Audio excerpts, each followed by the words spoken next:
বন্ধুরা, আপনারা সবাই কেমন আছেন? আজকে আমাদের রেসিপি পুরনো দিনের একটা হারিয়ে যাওয়া রান্না, পোস্তর বড়ার দম।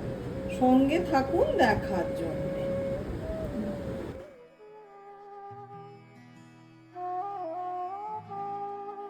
আমি আগে থেকেই পোস্ত ভিজিয়ে রেখেছি, এবার এটাকে বেটে নেব।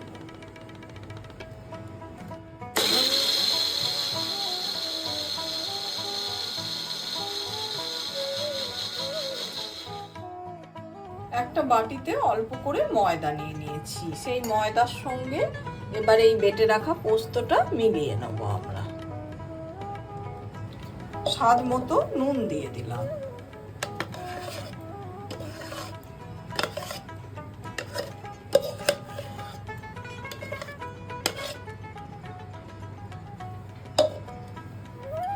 পোস্ত আর ময়দাটা ভালোভাবে মিলিয়ে নেব, নিয়ে এটা থেকে বড়া বানাবো আমরা। আর সামান্য একটু পোস্ত ধোয়া জল দিয়ে দিচ্ছি। কড়াইতে সর্ষের তেল ঢেলে নিলাম। কড়াইতে সর্ষের তেলটা আমাদের গরম হয়ে গেছে, এবার পোস্তর বড়াগুলো আমরা ভেজে নেব।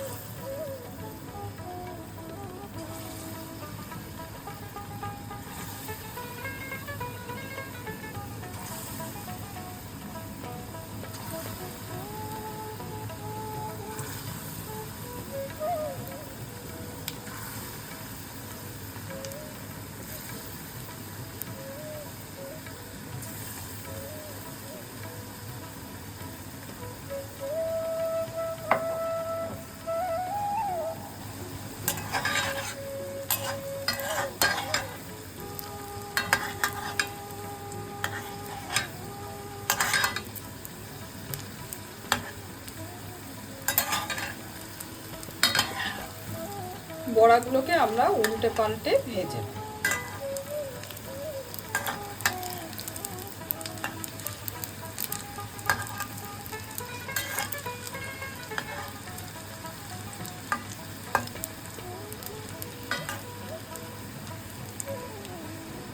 সমস্ত পোস্তর বড়াগুলো আমাদের ভাজা হয়ে গেছে।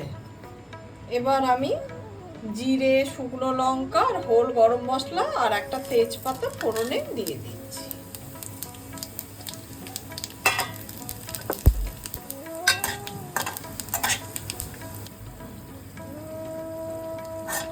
ফোড়ন থেকে যখন একটা সুন্দর গন্ধ বেরোবে, তখন আমরা ডুমো করে কেটে রাখা আলুগুলো দিয়ে দিচ্ছি।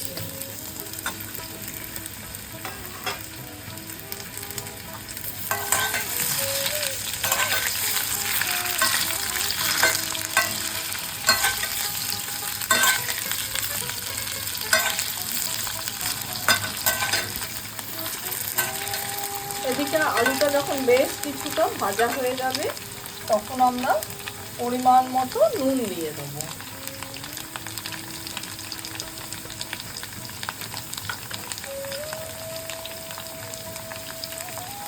হলুদ দিয়ে দিলাম।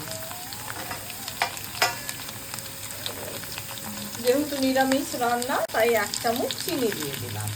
চিনিটা পুরোপুরি স্বাদ মতো দেবেন।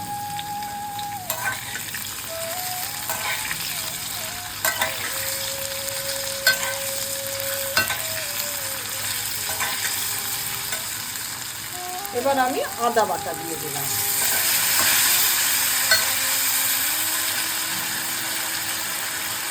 লঙ্কা বাটা দিয়ে দিলাম।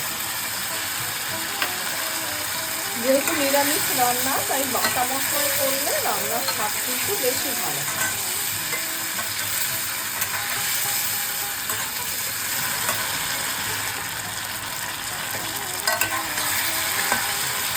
এদিকে মশলাটা আমাদের খুব ভালোভাবে কষানো হয়ে গেছে। এবার আমি মশলা বাটা ধোয়া জল দিয়ে দিলাম।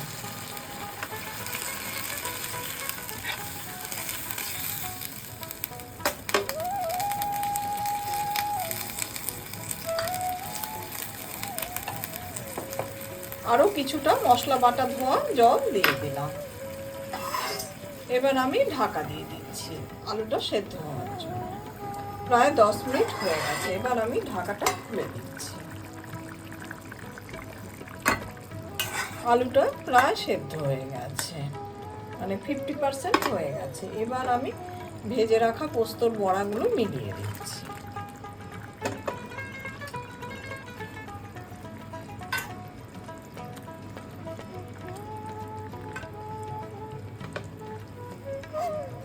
আবার আমি ঢাকা দিয়ে দিলাম। আরও 5 মিনিট হয়ে গেছে। এবার আমি ঢাকাটা খুলে দিচ্ছি। বেশ কিছু চেরা কাঁচা লঙ্কা দিয়ে দিলাম, এছাড়া রোস্টেড গরম মশলা দিয়ে দিলাম। যেহেতু নিরামিষ রান্না তাই 1 চামচ ঘি দিয়ে দিচ্ছি। হালকা হাতে খুব ভালোভাবে মিশিয়ে দিলাম। খুব ভালোভাবে ফুটে গেছে। এবার আমি আবার ঢাকা দিয়ে দিচ্ছি, যেহেতু ঘি দিয়েছি, নাহলে কিন্তু ঘিয়ের গন্ধটা উড়ে যাবে। সেই সঙ্গে গ্যাসটা অফ করে দিচ্ছি। 5 মিনিট বাদে আমি ফেরত আসছি। 5 মিনিট হয়ে গেছে। এবার আমি ঢাকাটা খুলে দিচ্ছি। ভীষণ সুন্দর একটা রং হয়েছে, আর পোস্তর বড়াগুলো একদম নরম তুলতুলে হয়েছে। আর আমি আলুটাও কেটে দেখিয়ে দিচ্ছি। খুব নরমভাবে সুন্দরভাবে সেদ্ধ হয়ে গেছে। পোস্তর দম আমাদের রেডি। এই বড়া দিয়ে এই পোস্তর দমের রেসিপিটা যদি ভালো লাগে, লাইক, শেয়ার, কমেন্ট আর সাবস্ক্রাইব করতে ভুলবেন না আমার চ্যানেলটা। এটা কিন্তু পুরোনো দিনের একটা হারিয়ে যাওয়া রান্না।